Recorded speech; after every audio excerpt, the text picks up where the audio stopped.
You know, it's one thing to see ghost like images along a dark, lonely road, in a cemetery, or a morgue, in a marketplace, or even in your dreams just once. But bringing the action to your dwelling place and going as far as living with you and manifesting themselves every now and then, now that's a different ball game. But somewhere in the heart of a small farm town in the outskirts of Chicago, a 7 years old girl, which for the sake of the story would be called Mabel. Mabel went to bed each night to see a little girl in the form of a shadow on the ceiling above her bed watching her.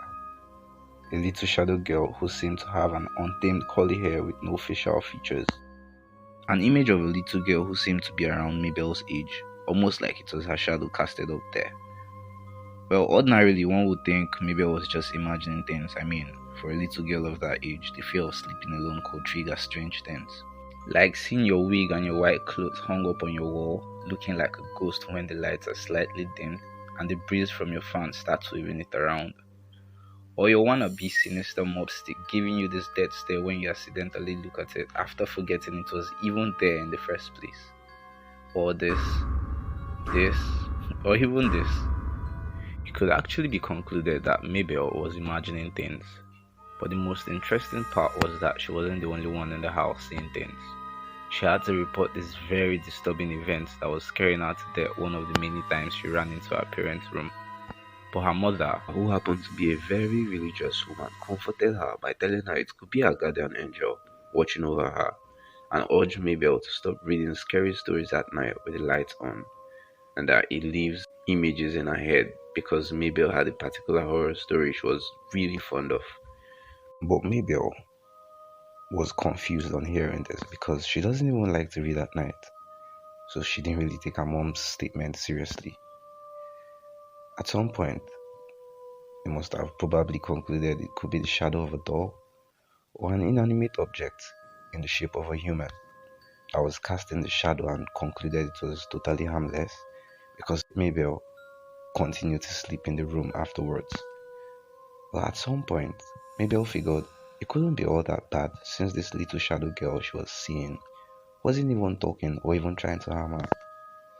She became comfortable with always seeing it there since all it did was stay still and do practically nothing, almost like it was the shadow of an inanimate object, just like her parents suggested.